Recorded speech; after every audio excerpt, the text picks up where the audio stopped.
Minuto kumuha tayo ng update sa lagay ng iba pang dam sa ating bansa. Makakapanayam natin si Ginoong Elmer Karingal, hydrologist ng Pag-asa. Magandang umaga po, Ginoong Karingal. Magandang umaga, Kara. Okay, sir, isa sa mga pinaka-binabantayan ngayon ay yung Bustos Dam dahil maaari raw bumigay yung mga rubber gates na marupok na raw. Ano na po ba ang lagay ng Bustos Dam sa ngayon? May maaari bang gawin para hindi tuluyang bumigay itong mga rubber gates na ito? Sa ngayon, inaano ng taga-NIA yan, sila yung nagkukumpone, sila yung nagbabantay dyan.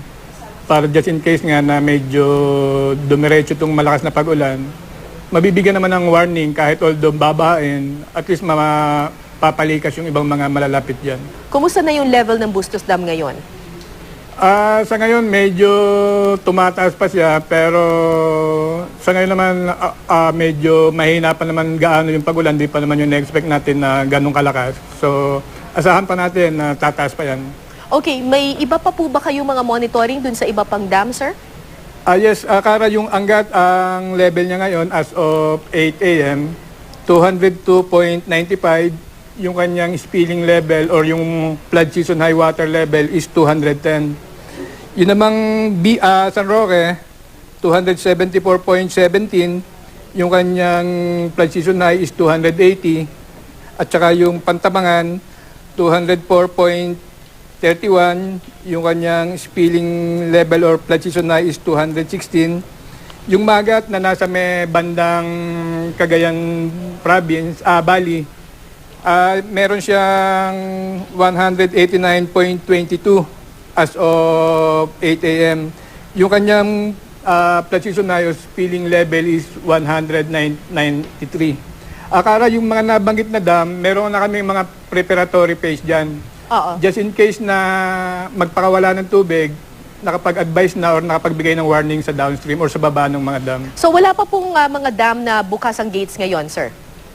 Meron nakabukas yung yung Binga, Buklaw, pero nasa upstream siya ng San Roque.